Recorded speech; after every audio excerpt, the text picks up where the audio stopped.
Krishna Prasthaya Bhutale Srimate Bhakti Vedanta Swami Nityanamine.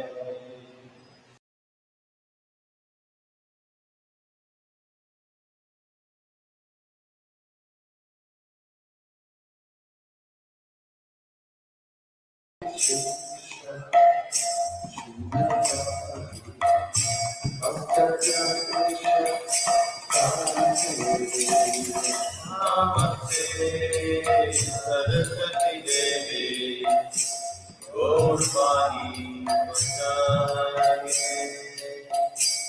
Nirvishaka Navadi Vachakur Svagani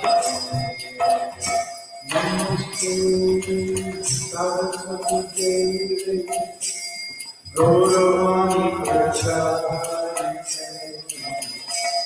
Nirvishaka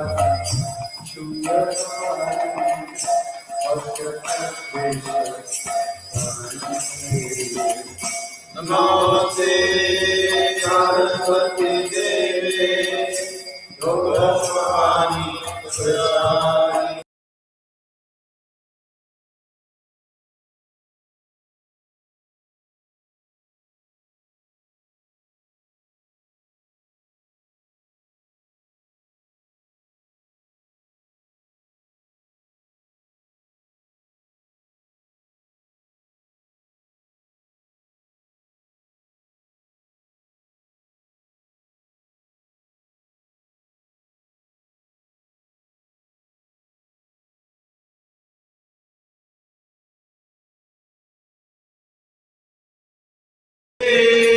Krishna Chaitanya Prabhu Nityananda Shri Advaita Gadadhar Srivasadi Gaur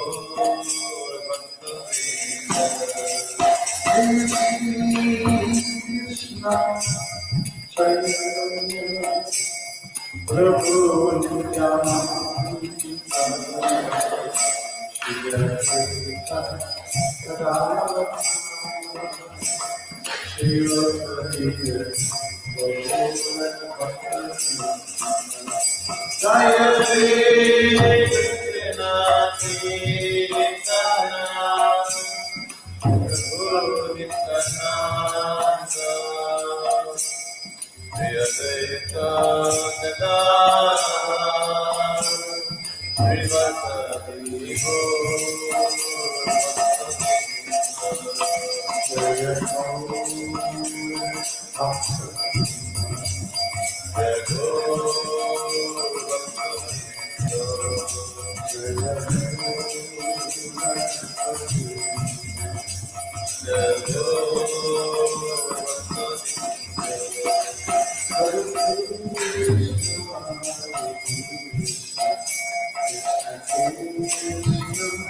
Hare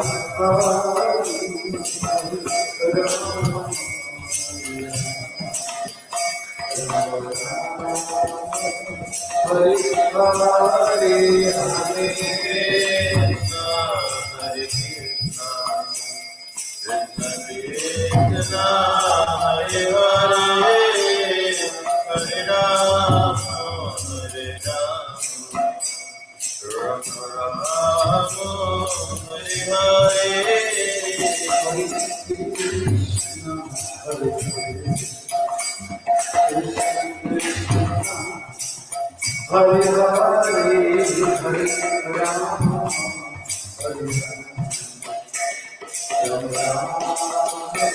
Hare Rama Hare Hare Hare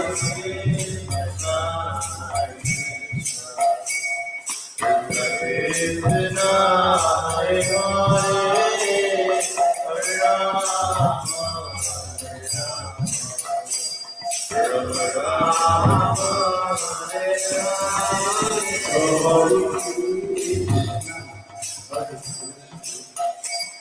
Hare Krishna Krishna Hare Hare Rama Hare Krishna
Krishna Hare Rama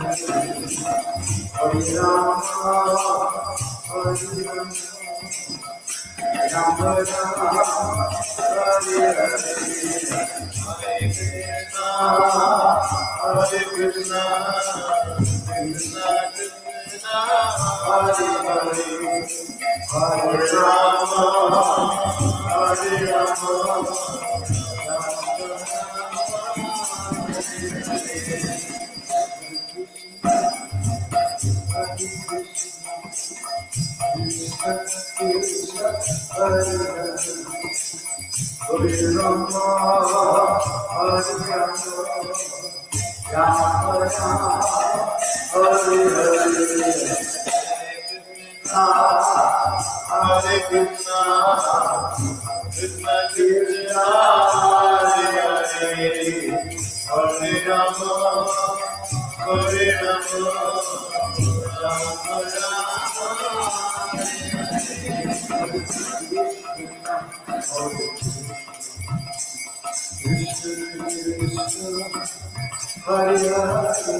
Krishna Krishna Hare Hare Rama Hare Rama Rama Rama Hare Hare Krishna Krishna Krishna Hare Hare Hare Rama Hare Rama Hare Krishna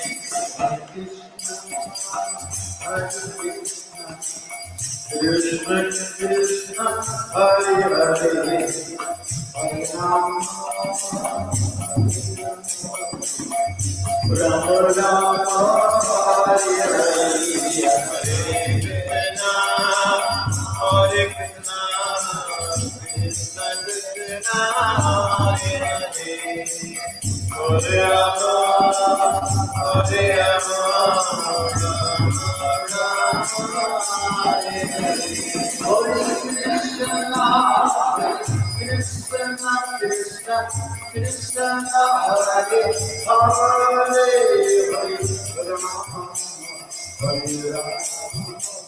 Ram Ram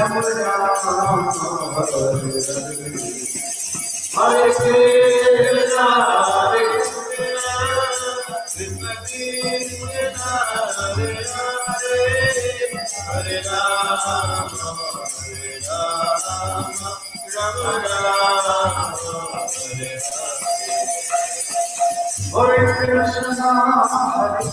Krishna Hare Krishna Krishna Krishna Hare Hare Hare Ram Ram Ram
Hare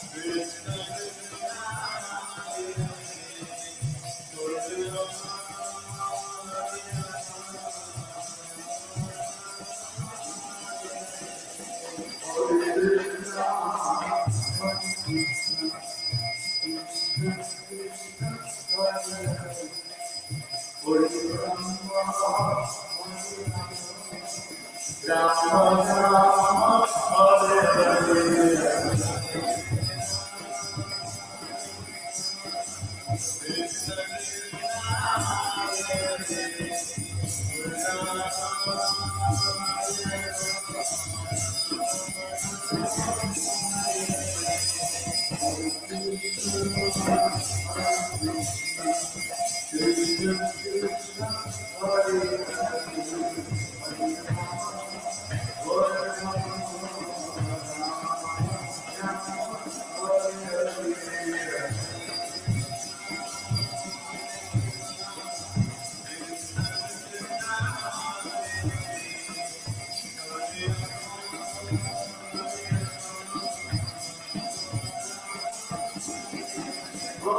Krishna Krishna Krishna Krishna Hare Hare Hare Ram Hare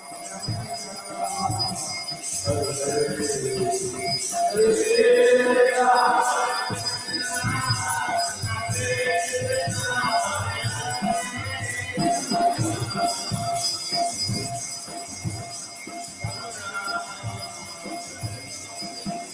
Krishna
Krishna Krishna, Hare Hare, Hare Rama, Hare Rama, Rama Rama, Hare Hare.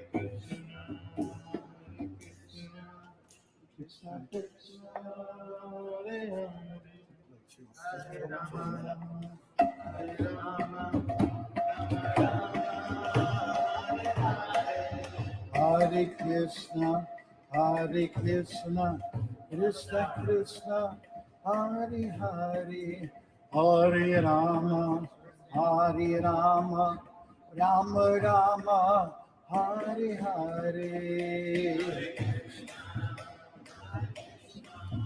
Krishna Krishna, Hare Hare, Hare Rama,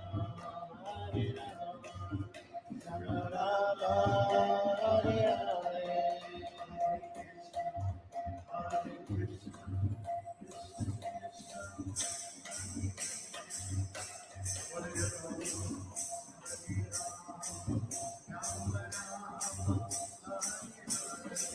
Hare Krishna, Krishna Krishna, Hare Hare, Hare Rama, Rama Rama, Hare Hare.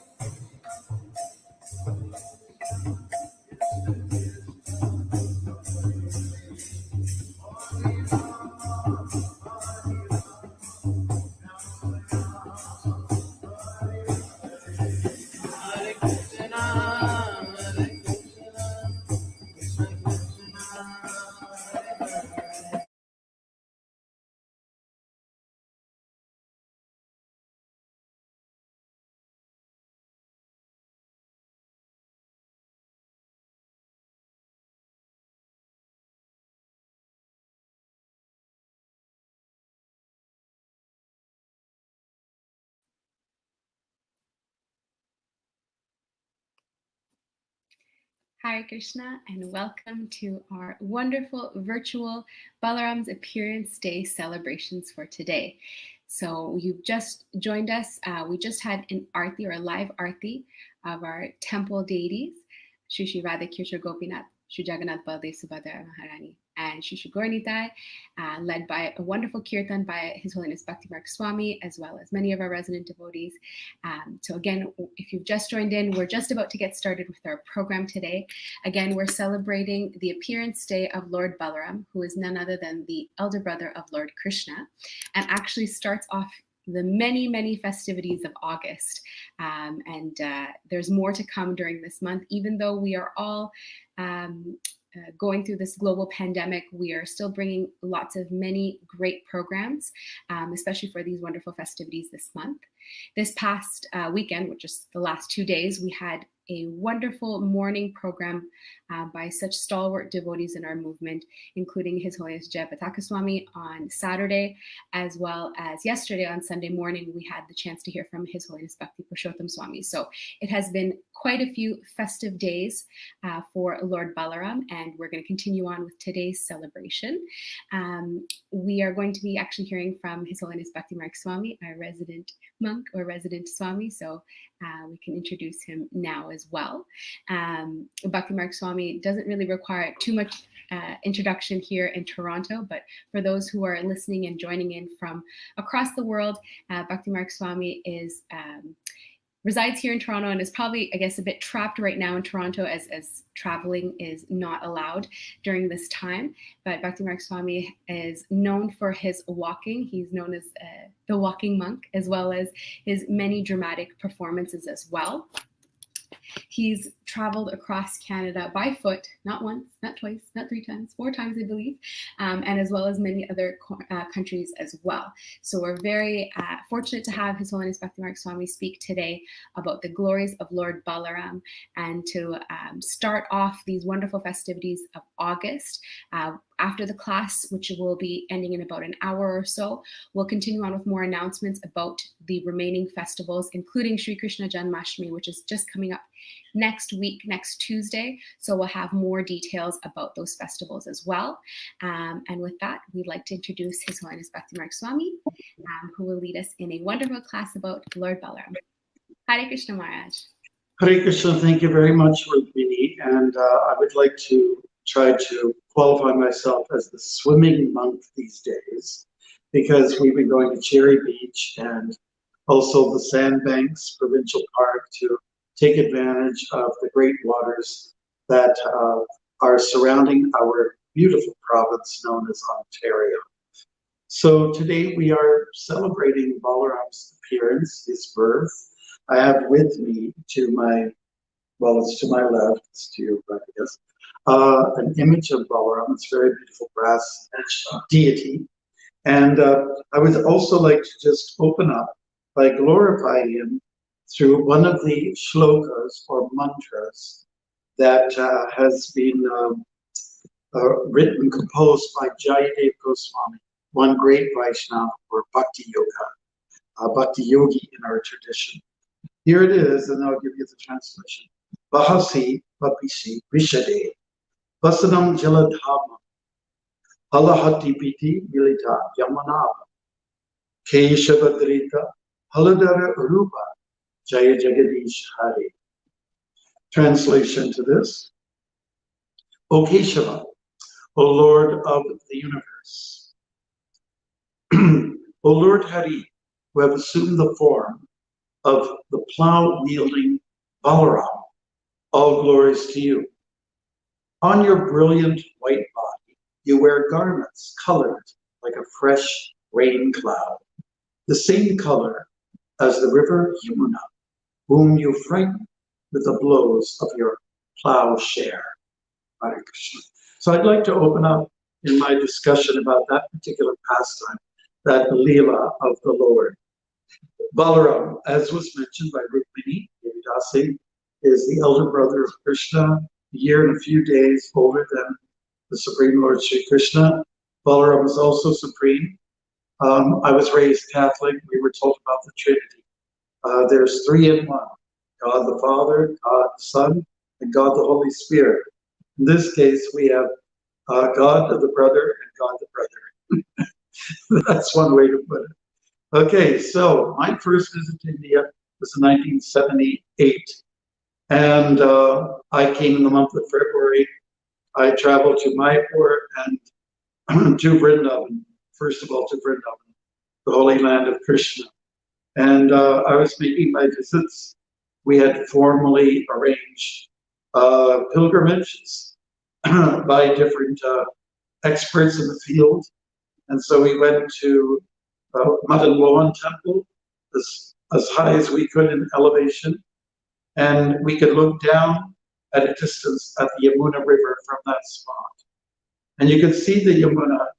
As most rivers, they tend to snake around or they meander. And that is also the case of Yamuna.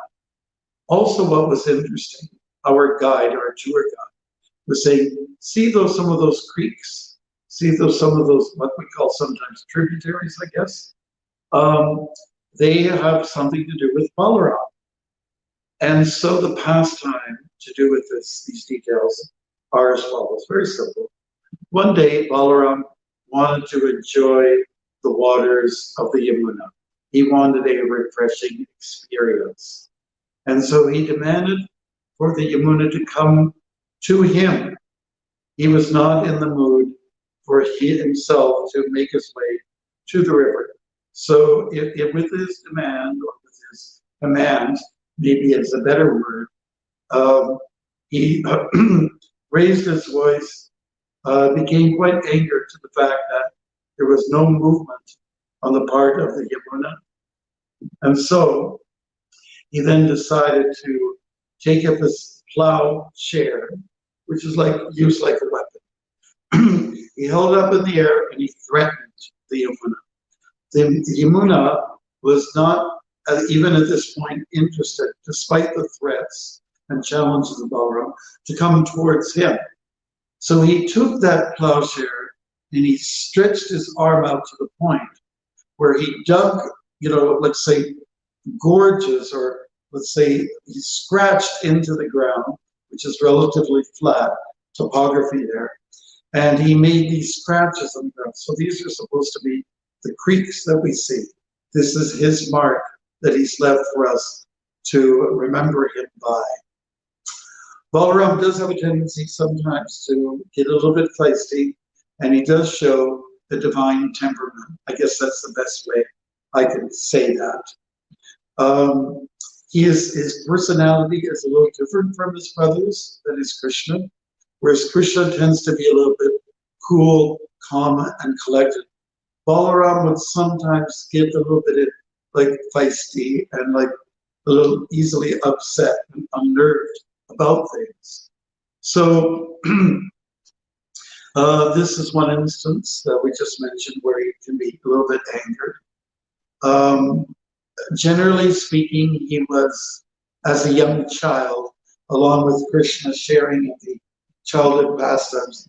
These two brothers got along. They were definitely demonstrating brotherly love. And there would be an exchange of leg and foot massage after a hard day at play and work.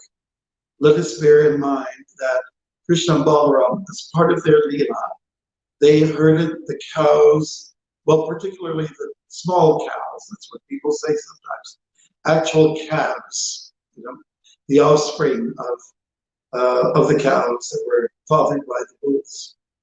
And so this was their preoccupation. To do that, they went carrying sticks, and this was a way to steer the calves and keep them somewhat in check. The calves would enjoy each other's company, the cows would be on their merry way, and the bulls would also have their reason for having their little domain by themselves.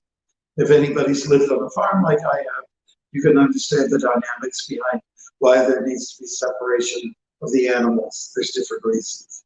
Okay, so the cowherd boys are looking after the calves, and they would have work strenuously and also very frivolously. There would be play. Krishna and Balram demonstrated their frivolity, their childishness, being children, they would play ball with bale fruit.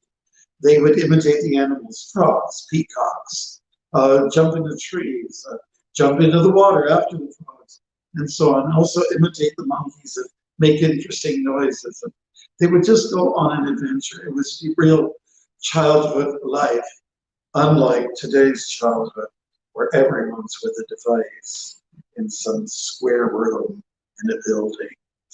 Needless to say this, what's going on? Balram and Krishna were endorsing life in the countryside while growing up. Of course, later on, they took residence in Mathura and particularly Dwarka, Krishna's own town. Let's go back to Balram's particular way of dealing with people in general, how he reacted to things. Let's go to the city of Dwarka some years after the childhood pastimes of the two lords.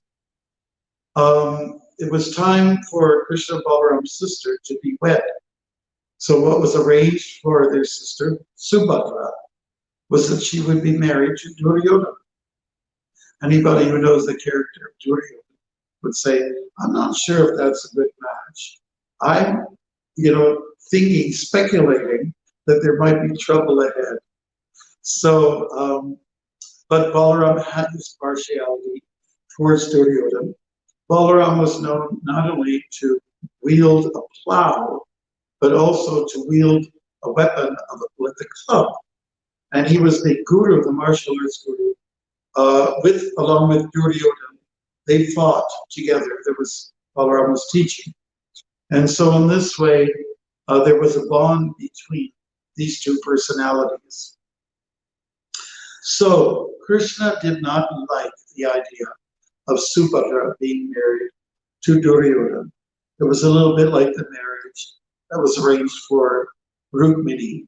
She did not like the person that was supposed to be her husband-to-be. And she raised an objection. She wrote a love letter to Krishna, said, I've never seen you before, but I heard about you. And as soon as I heard about you, I thought, you're the man. So can you please come and kidnap me? It would really be nice. And of course, Krishna responded. This letter went by via a Brahmin, a traveling Brahmin. Krishna responded by coming, just coming. It was the 11th hour. The wedding was about to begin. And Krishna came and basically eloped with Rukmini. So the story, having some parallels, it was Krishna who didn't like the idea of Subhadra being married. It was also something that Arjuna, Krishna's dear friend, heard about. He said, oh, I don't think that Subhadra should be married to Duryodhana. I think I should be married to Subhadra. I should be the proud husband.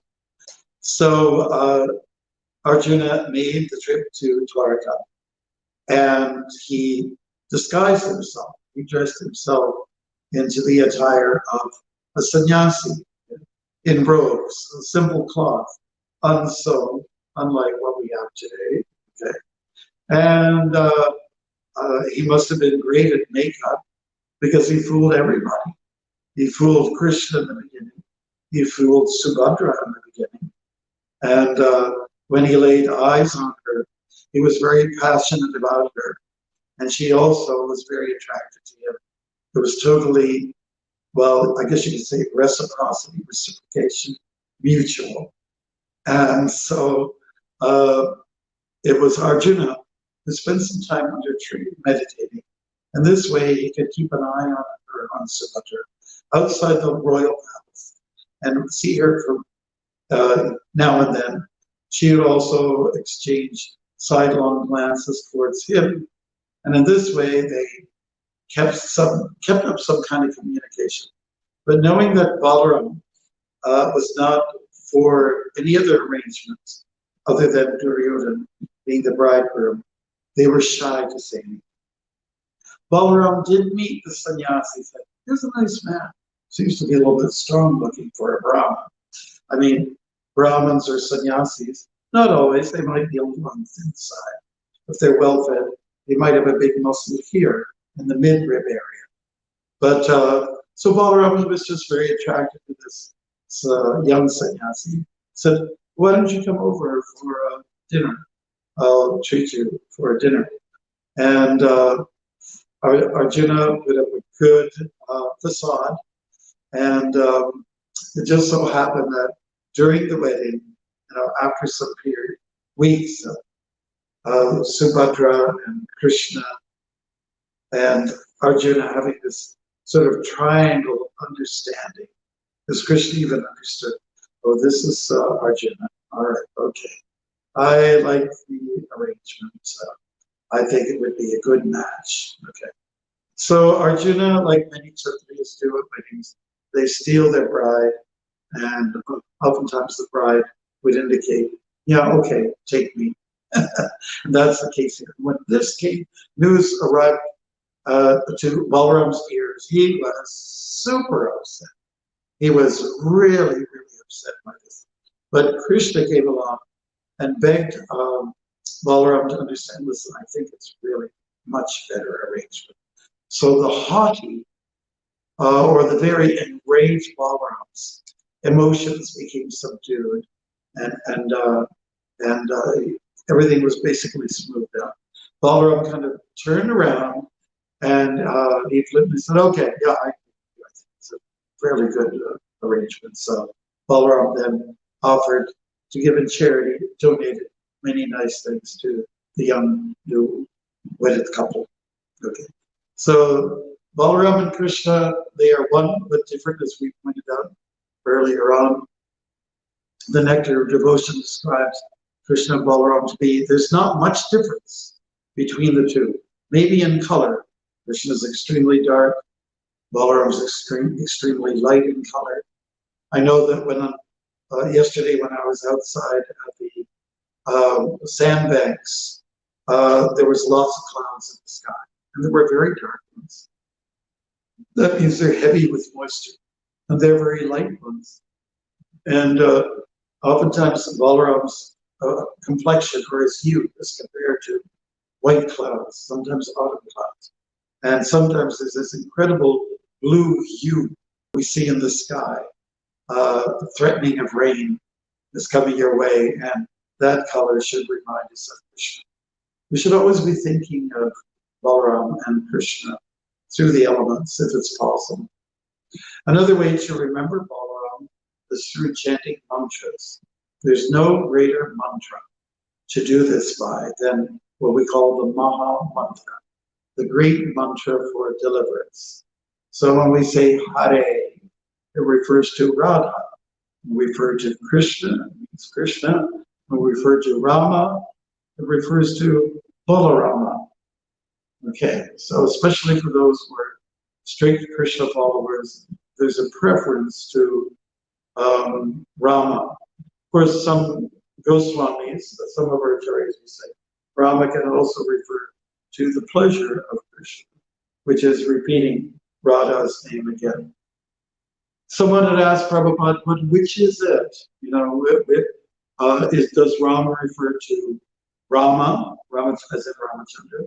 Does it refer to Balarama?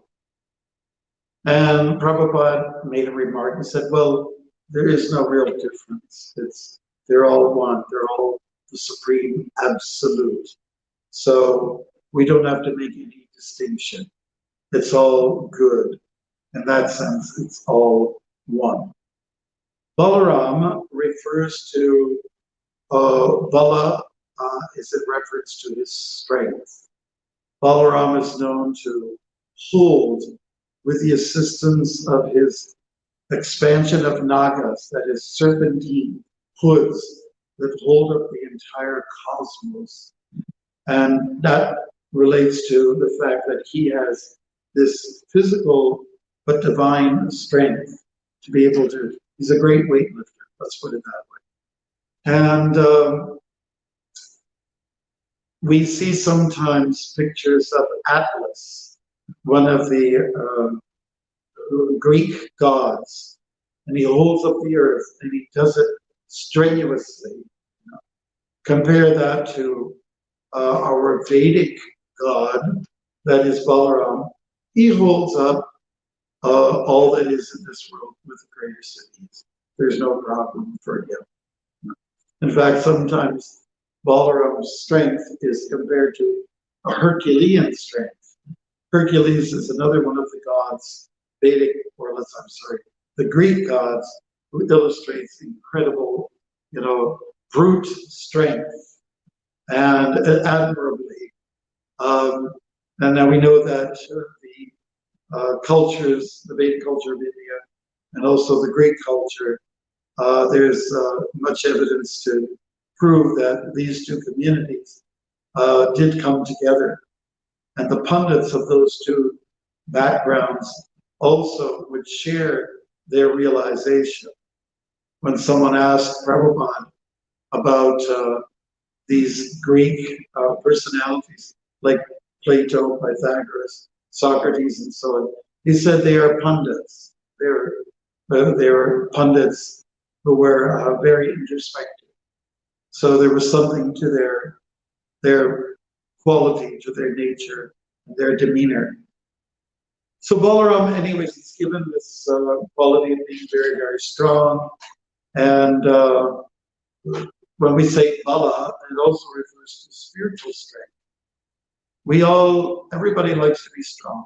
I mean, to deal with COVID-19, you have to have a good immunity, good resistance. You have to have a lot of good physical stamina and strength.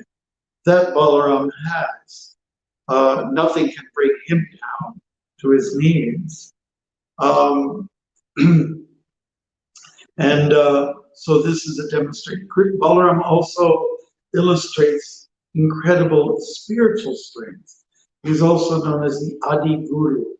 That Krishna, who's the original creator, Balram is the secondary divine manifestation of Krishna as the creator. And he's taken to be the guide, the instructor of Vedic knowledge. So in this way, he is also spiritually strong. He has this incredible ability to demonstrate strength on different levels. So we, who are members of the Kali Yuga, we who live in this dark time, this age which is described as being quarrelsome, which is a time of darkness and where people are hypocritical, two-faced, duplicitous, following double standards. We fall into the ills, what we call doshas of Kali Yuga. We demonstrate those weaknesses all the time. And yet we want to be strong. We want to demonstrate strength through beauty, through physical power, through intellectual level, and through being famous, and so on and so forth. Balram illustrates all these incredible features of Aishwarya, opulences. And we would like to also have a piece of the action. We would like to have a piece of the pie, as they say. We would like to also have some of these opulences. There's nothing worse than being sort of homely looking and being physically weak and having a low level of intelligence. It reminds me a little bit of that great story of the Hunchback of Notre Dame. And at the end, he looks at one of the statues outside the cathedral and said, "I wish I were made of stone." Because he was an ugly hunchback and he was made fun of. So he didn't have a lot of the physical qualities which people are born with. So low self-esteem. We all have some kind of areas where we feel weaker. And when we can get strength, but ultimate strength lies on the spiritual platform. Because ultimately, like, you could be a great bodybuilder, but you will die. You will ultimately, you will just be knocked down and you will be sent off into the next body, into another life. So real strength lies on the spiritual plane. It comes from depending on those who are spiritually strong. So if we want to uh, relieve ourselves, eradicate weakness, then it means we need to depend on divinity, not on what is mundane in this world, but to depend on what is sacred. One great pundit, his name is Janaki Pandit, he said, submit to Sat and not Asat. Sat is a Sanskrit word which means surrender to the spirit, to that which is eternal. And do not commit oneself to Asat, which means to the temporary, to that which is going to change. Like if you submit and surrender to your mind, you're going to be subjected to change. You're going to change your mind always. If you submit to the ego, same problem. Rather, surrender to the Sat, that which is permanent, constant, that which is content, and that which is cognizant, the three C's. Balram is very much someone that we feel adhered to. We respond so well to him because what did he do? Well, he's very close to Krishna. That's to his credit. He also decided to come to this earthly plane before Krishna was born to set the stage of royalty and divinity. Balram also demonstrated kindness and care to others. He would be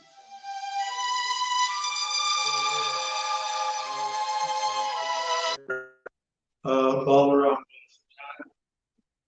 some of the Asuras of Devasura. One of the most fun-loving pastimes is when Krishna and Balram were in their youth, they had a tug of war, and the only persons involved were their close friends, the Gopas. They were his peers. There's a Sanskrit word which refers to those who are of the same age. Vayashya. When you're of the same age, peer and you are so tight in a relationship. So with these coward boys, they had a tug of war. Krishna was taking the lead on one side, Balram was on the other side, and it was agreed upon. Whoever is the victor in this particular tug of war game, they will be ridden upon. They will be riding on the shoulders of those who are defeated.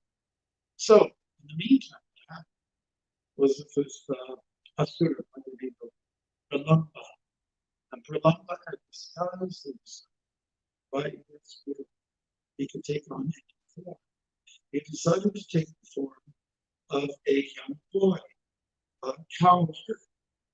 And he was a little bit new in the circle of the boys.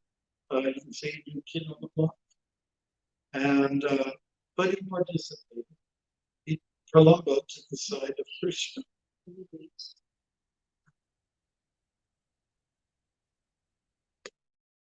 Some technical. Because of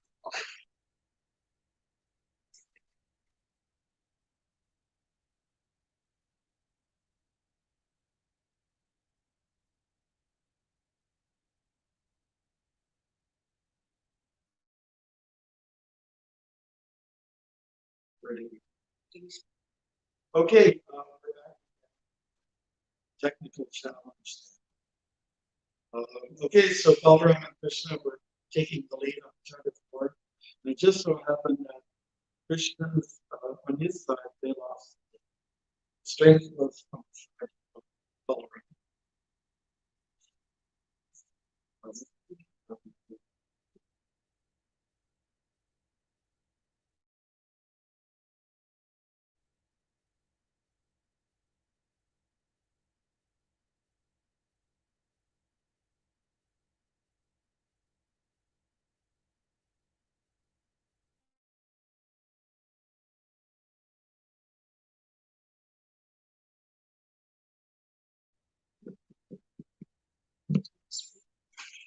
Okay, I'm trusting that I'm back on track with you.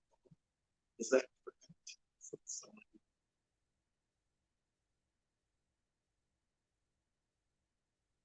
not working. Sorry.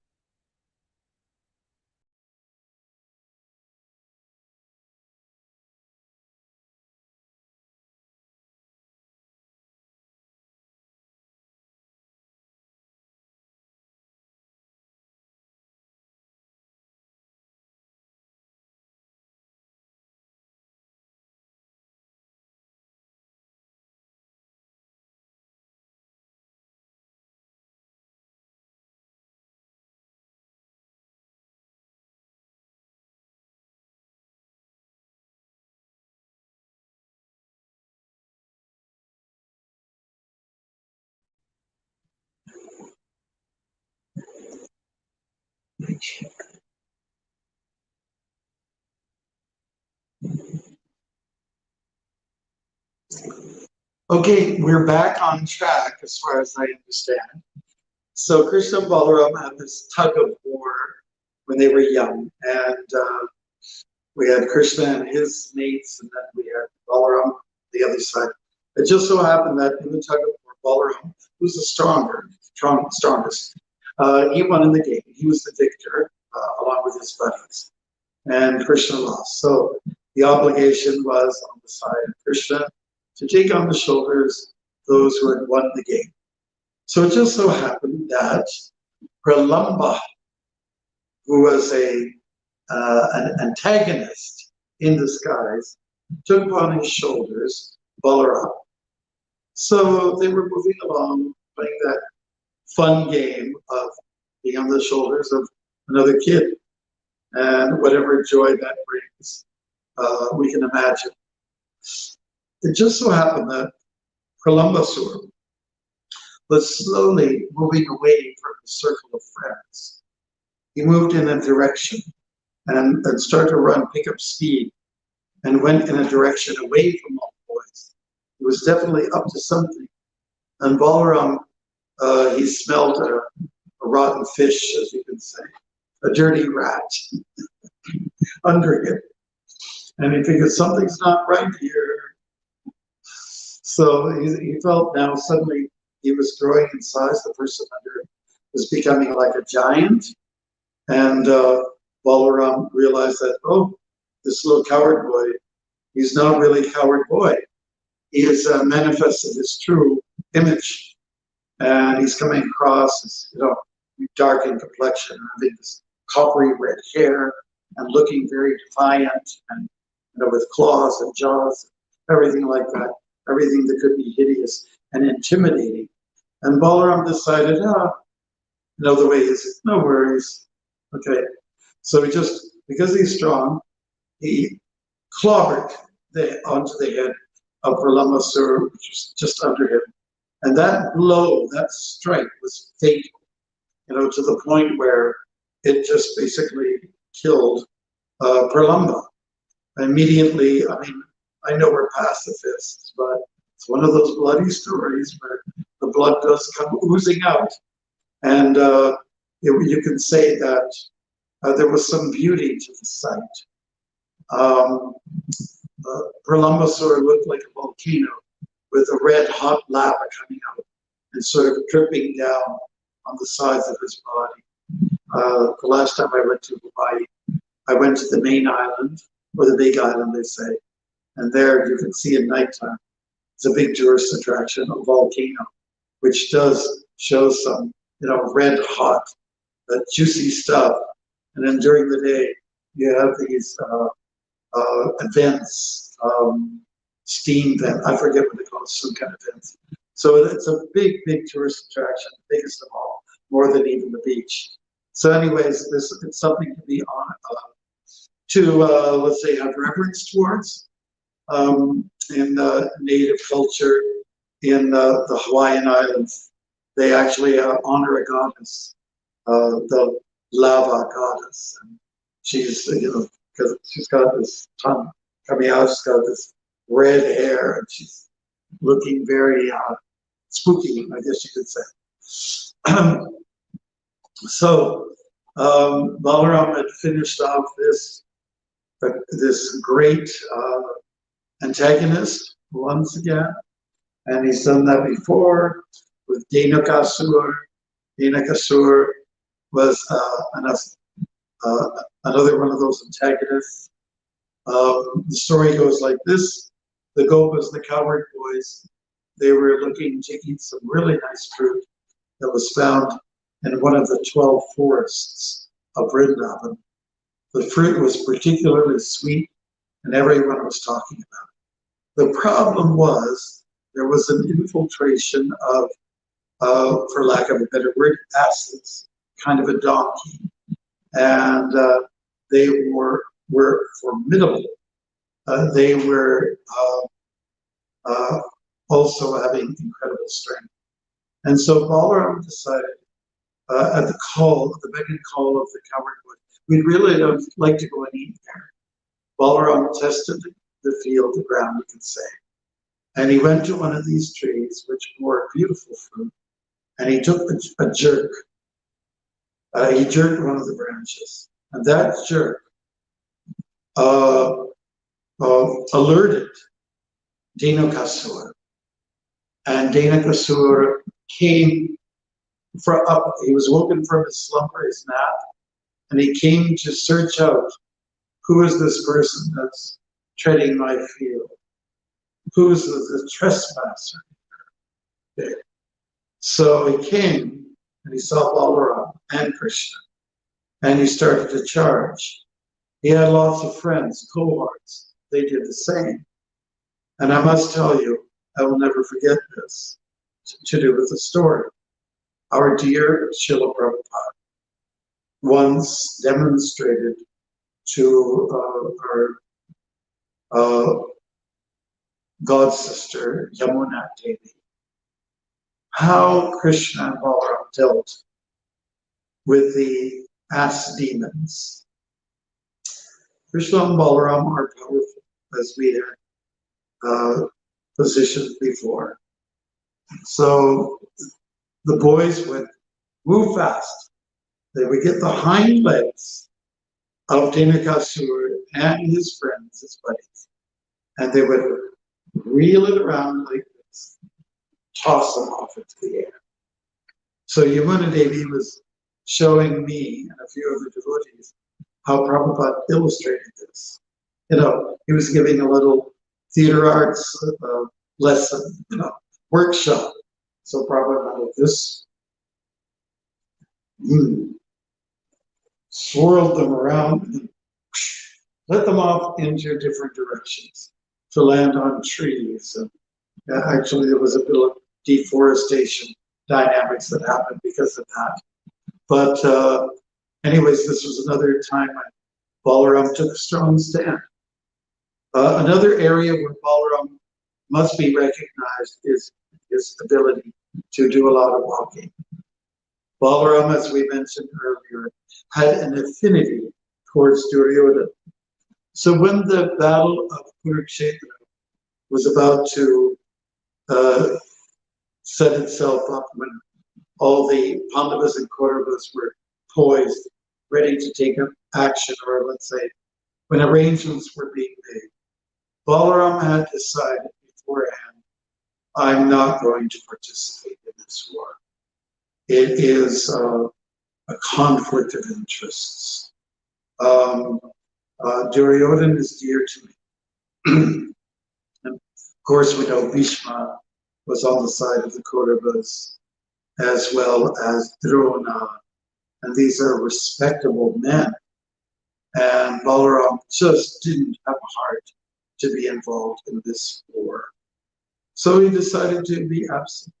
And he decided to go for a long walk, a parikrama, a pilgrimage. This pilgrimage coincided with another instance where Brahmins saw Balram taking command to kill Ramaharshan Sutta, the sage. And Balram took offense. He was showing his divine temperamentalism, and he took a piece of kusha grass and touched Maharshi Sutta with this. And in this way, this yogi passed away. The Brahmins who were there at the time, they decided that, Balram, I think maybe you should atone for this offense. We think that it's best if you do something that will help eradicate the sinful reactions, the karma. Now we know that Balram and Krishna are beyond karma.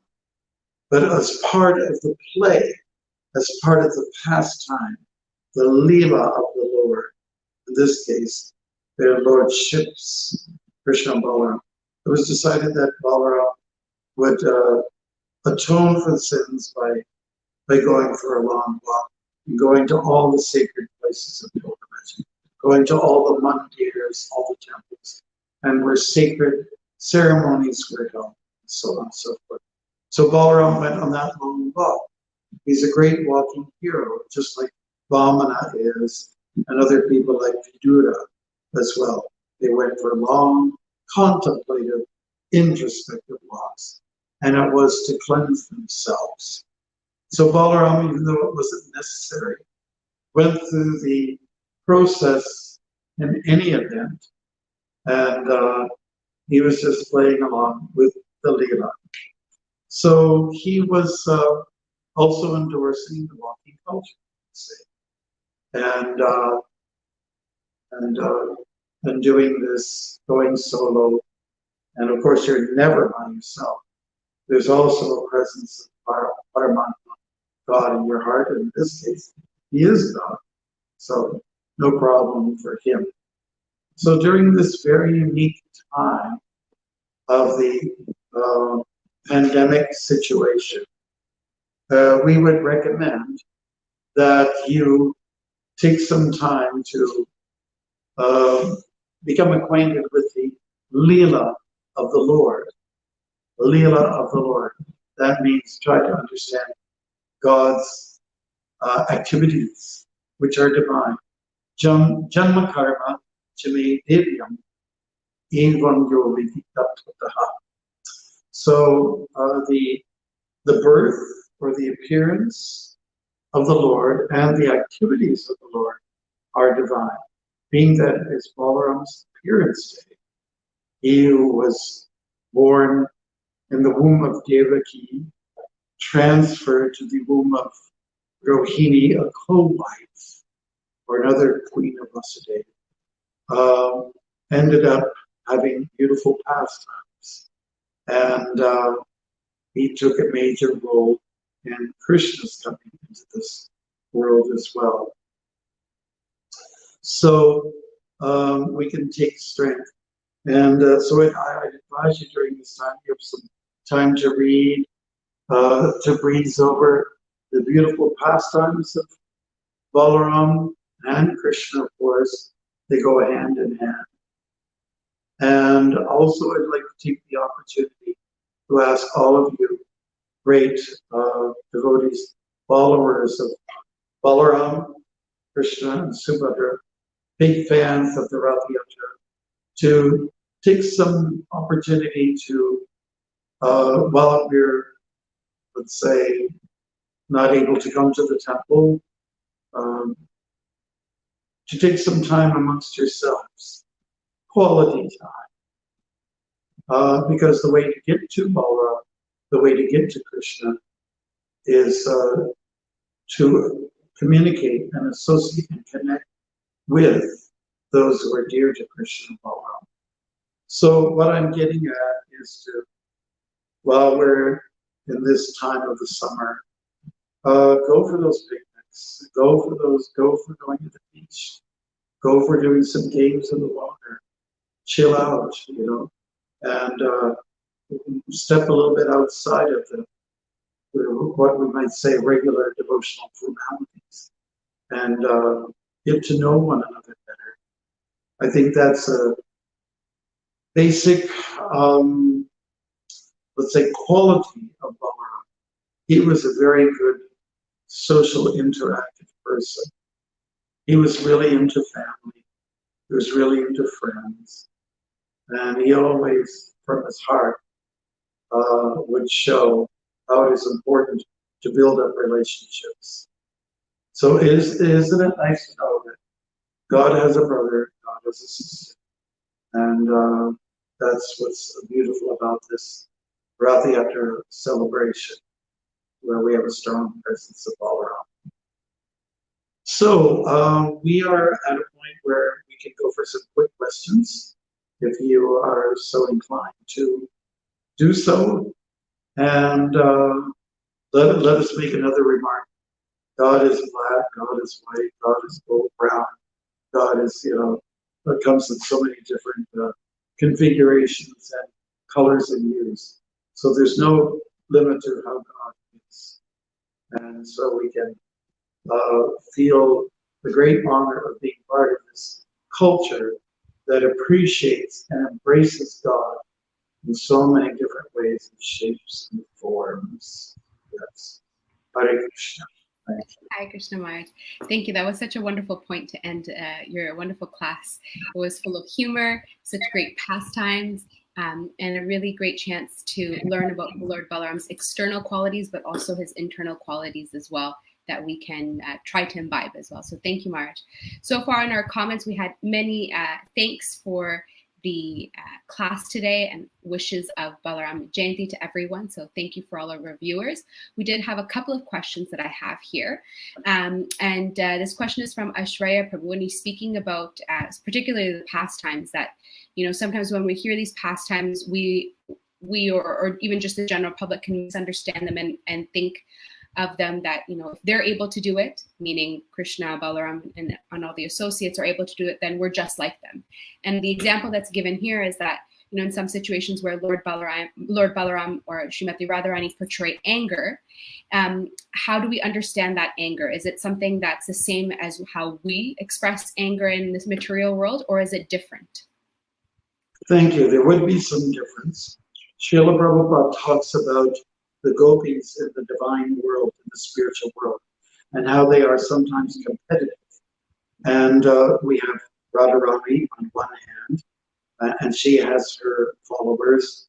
And then we have Chandravali, another primary principal gopi, who also demonstrates a lot of love for Krishna. So they sometimes bicker a little bit, and they get competitive. It happens in the spiritual world. And Srila Prabhupada drew that parallel with his own disciples who sometimes didn't agree with each other. In fact, he used this as an example. Well, you may not agree, but in the spiritual world, this actually goes on as well. There is this tendency to clash sometimes, personality-wise, and to differ when it comes to decision making. Well, what Prabhupada had to say is that mundane bickering usually ends up in some kind of, a major fiasco. I'm just paraphrasing, to a point where it gets ugly and it gets very confrontational. Whereas in the spiritual world, everyone can be forgiven for their dissension amongst each other, because Krishna becomes the focal point. We're all thinking about what's best for Krishna. So the heart is in the right place. When you have mundane bickering, skirmishes, it means I'm at the center. I'm big and I'm tough and I'm strong. And I don't like you because you're from another family. You're from another clan. You're from another race. And we have to have this feud. And it'll get to the point where we'll kill each other. Why? Because I'm superior and you're inferior. So it doesn't quite get to that level of destructiveness, of dissolution on the spiritual plane. It all ends up everyone being happy and smiling. Hey, after all, we're just serving Krishna. Haribol, Jai Balaram. Thank you so much, Maharaj. I'm just going to give another second to see if there's any other questions or comments. At this point, I don't see any, but I'll look for any in both YouTube and Facebook. We have about another minute or so for those who'd like to ask any questions. We didn't get to talking about Balaram's tendency towards being very happy and even tipsy. Yes. He would take this Baruni juice, like very sweet honey drenched beverage, and he would get a little bit high. And during the Rasa Yatra, when he was dancing with the gopis in the nighttime, he was demonstrating this, this lightness and brightness. It reminds me of the time I was on 187 Gerrard Street. That's where I joined the temple, and we had one devotee. His name was Miles. He was a new bhakta, and Nishkinchana, who was a Caribbean devotee, he was helping to make the Sunday feast nectar. And he wanted to know from the experts, how much sugar should I put in with the banana, the whey, the orange, in that blend? How much sugar should? Oh, just put in 4 cups, he was told. So his 4 cups was a 4-cup, kind of 4-cup cup. Oh my goodness. And so we put 4 times 4 is 16. And so it caused Miles especially got a little woozy from that.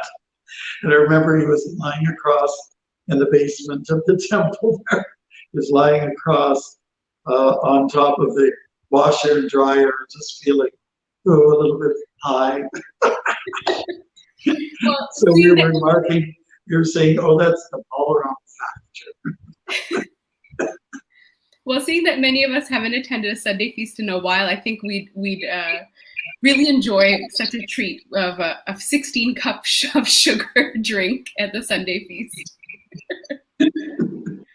Marge, we have another question coming in, and the question is, how does one develop spiritual strength, and what should be our prayer to Balaram today? So kind of a 2-part question there. Okay, so Balaram, how to gain strength. Make that appeal to Balram, and you can turn it into a prayer. My dear Balram, you are all powerful.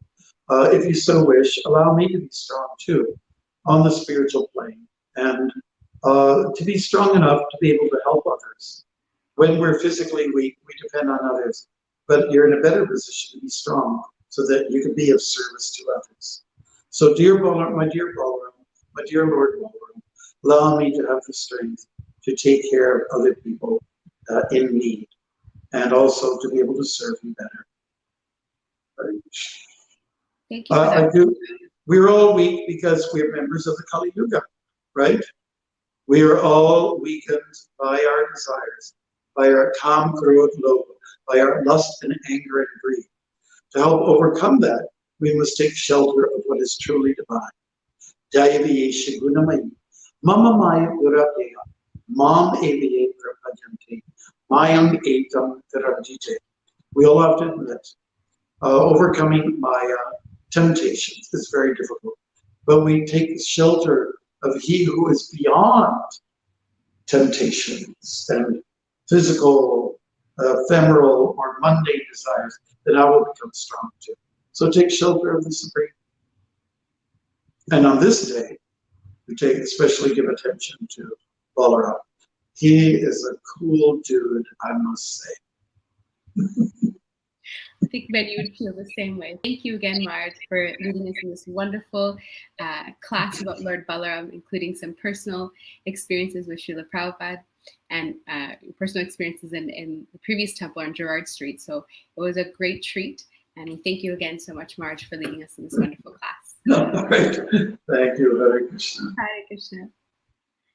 So we're going to continue on. We have quite a few announcements that we want to talk about before the next part of our program. There's quite a bit, just because, again, as I mentioned earlier, this month of August is full of festivals, and this is 1 out of 4 festivals of the month. Usually it's spread out between August and September, but we're very lucky this year that all 4 festivals are jam-packed into one. And of course, today we're starting off with Balram's Appearance Day. So again, a huge thank you to Bhakti Marg Swami for leading us in such a wonderful class, as well as all of you for joining us in from home.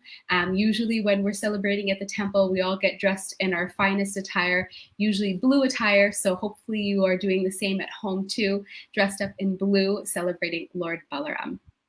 And as already mentioned, because of the circumstances that our whole city is in, as well as the whole world, we'll continue on with virtual programs for the rest of the month. And so, as I mentioned earlier, we had a wonderful 2 days of morning classes led by Jayapataka Swami, as well as Bhakti Purushottam Swami yesterday and the day before, so Saturday and Sunday.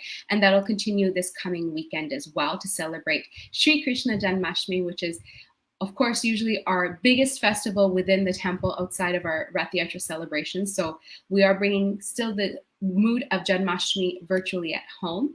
So this following weekend, on Saturday, we'll be having a class by Atul Krishna Prabhu, followed by Sunday morning with a class by Amarinda Prabhu. And both of these classes will be starting at 10 a.m.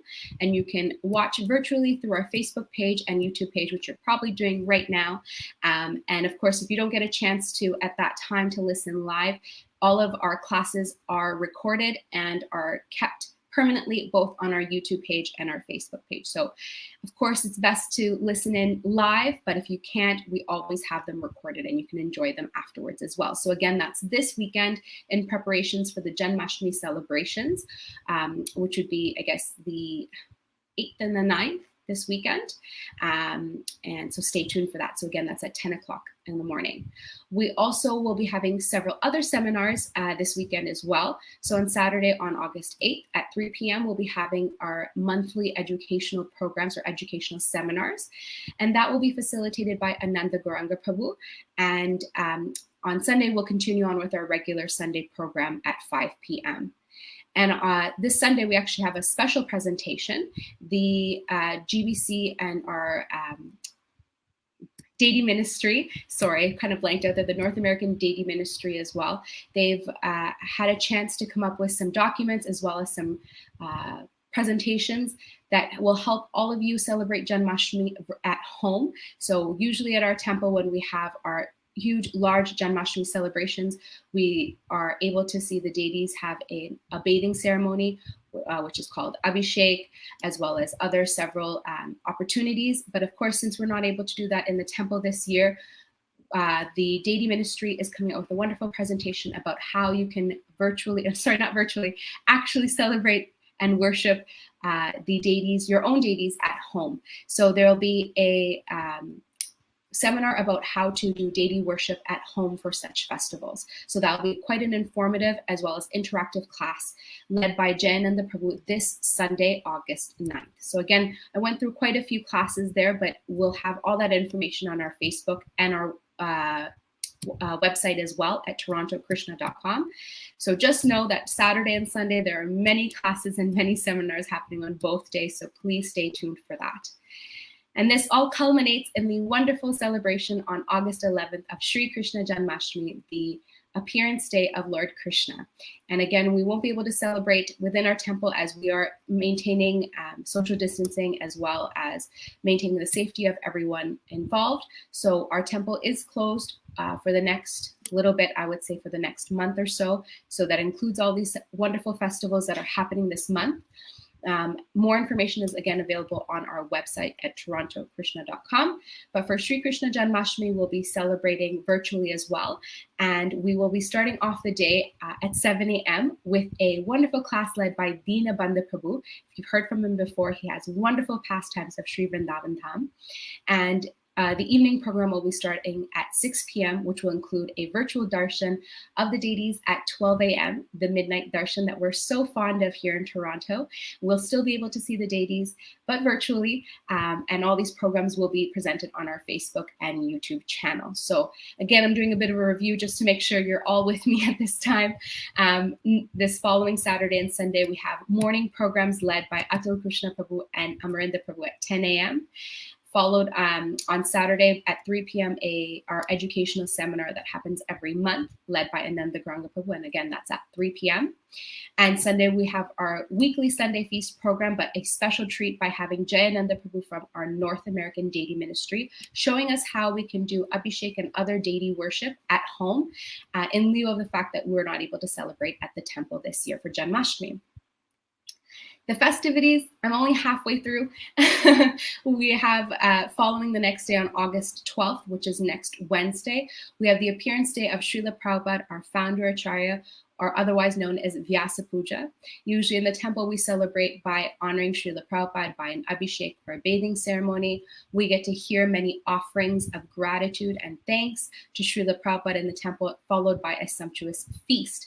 And again, since we're not able to participate physically at the temple, we will be having virtual festivities for that as well. We also want to direct everybody to our website at torontokrishna.com, where you can write a personal offering to Srila Prabhupada, and it will be included in a Vyasa Puja offering book to Srila Prabhupada. So this is a tradition we've had for many years now, and we'll continue on the tradition this year. So please do make your way to our website at torontokrishna.com, and please include your offerings to Srila Prabhupada. This is a personal time to again share our gratitude and thanks to Srila Prabhupada for all that he's done for our movement. On the weekend of August 15th to 16th, we'll be having an online Vaishnava Care Seminar by Sangeeta Devi Dasi between 9:30 a.m. to 1:30 p.m. Sangeeta Mataji has come to Toronto in the past as well and does wonderful seminars on Vaishnav care for those devotees around us in different walks of life. And this seminar will help one learn about caring for devotees facing acute illness, long-term or chronic illness, or when they're in need of end-of-life care. So it is a serious matter, but it is a wonderful presentation done by Sangeeta Mataji, who's a disciple of Srila Prabhupada and has been doing this service for many, many years, and she brings lots of years of experience. I'm almost done through these announcements. There's a lot of stuff going on in this month, and we're so glad that we're able to share with you all, even though virtually, it still allows us to be part of the community and still be together, even though we're also separate. From August 17th to August 21st, as many of the parents know, we have a Gopinath's Kids Camp for all the wonderful kids ages from 4 to 12. And again, since we're not able to do that physically, they have so graciously arranged for a program, a virtual program for all the kids as well. So the Fun School has planned out for age groups of from 5 to 12 years of age. So again, that's August 17th to August 21st, a Monday to a Friday week program for all the kids. It'll be virtual, and programs will include yoga, stories, and lots of fun activities each day. If you'd like to learn out more information, you can of course check out our website at torontokrishna.com or email them at kids@torontokrishna.com. So again, each weekend is full of activities. So August 15th to 16th, we'll be having programs with Sangeeta Mataji regarding Vaishnav care, and that seminars from 9:30 a.m. to 1:30 p.m. on both those days. And then following that is August 17th to the 21st, at the Fun School Kids Camp, a virtual kids camp this year for all the kids ages from 5 to 12. Lastly, we have been highlighting the Bhadra Purnima during our Sunday feast celebrations every week.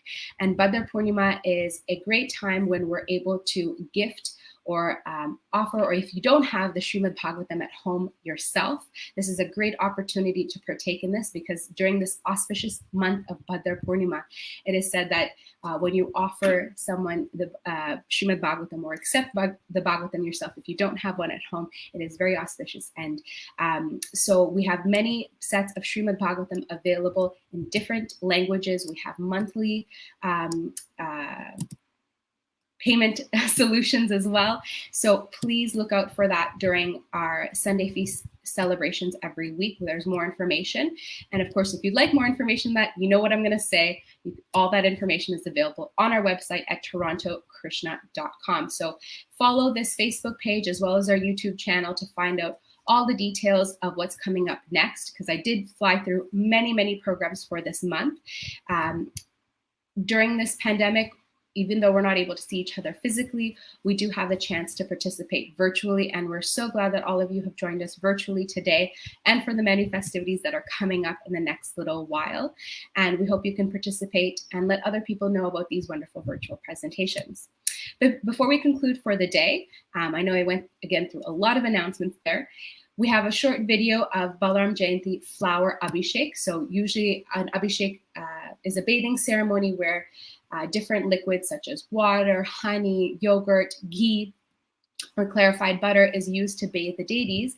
But another way to bathe the deities in one way is through a flower abhishek. So little flower petals are used in lieu of the other liquids to, again, honor the deities in that way. And then the last several days, we've been celebrating Julan Yatra, in which the deities, Sri Radha and Krishna, are put in a little swing. Julan is another word for swing. And the deities are put on the swing and they're able to enjoy a little swing festival. So that's been happening for the last several days, and it culminates or ends on the day of Balram's appearance day. So we have a small clip from some of our congregation members who've both done a flower abhishek as well as the Julan Yatra. And it's just a special treat for all of us to participate, even though we're not able to be there physically. And we hope you enjoy this clip. We thank you again for listening to this whole long slew of announcements. We hope you can join us for all of these celebrations that are coming up. And I know I went through 3 of the festivities today: Balram's appearance day. Next is Janmashtami next Tuesday, followed by next Wednesday, Sri Vyas Puja, or the appearance day of Srila Prabhupada. And the 4th festival is Sri Radhashtami, the appearance day of Srimati Radharani. So that's another great festival, and it's very dear to all those here in New Ramuna Dham, Toronto temple here, as our deities are installed that day. It's their anniversary. So a lot of great things happening in the next little while. We hope you can all join in. And don't leave just yet. We have this wonderful clip coming up as a short treat for everyone. We hope you enjoyed today's festival, and we're wishing everyone happy Balram's appearance day, happy Balram Jayanti, all those wonderful festivals, as well as many are following the tradition of Raksha Bandhan as well. So happy Raksha Bandhan to everyone who's attending today. With that, we're going to continue on with the clip, and we hope you have a wonderful evening. Hare Krishna.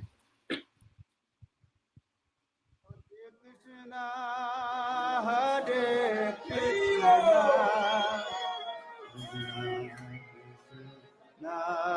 Hare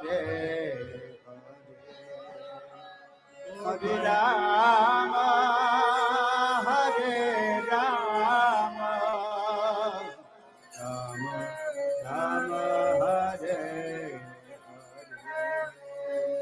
Hare Krishna, Hare Krishna, Krishna Krishna, Hare. Everybody. Hare Rama, Hare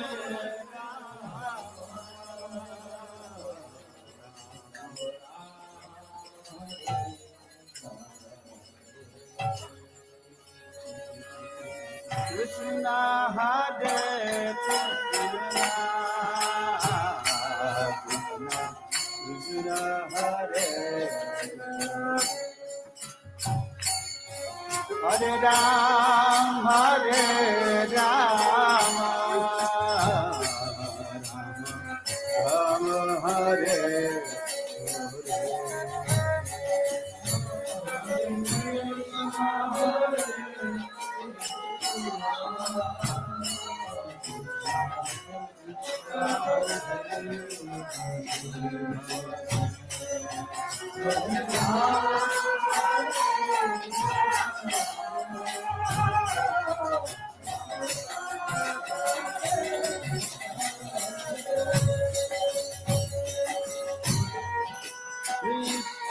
Hare Krishna, Krishna Hare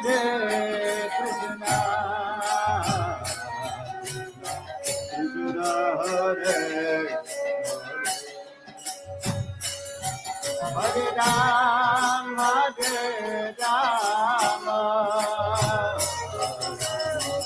Rama Hare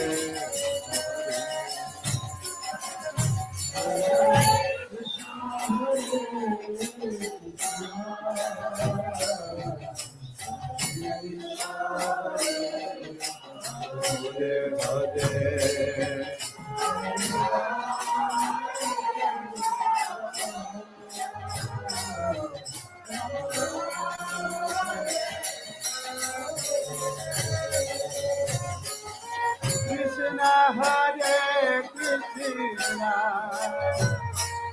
Krishna Krishna, Hare Hare, Hare Ram, Hare Rama,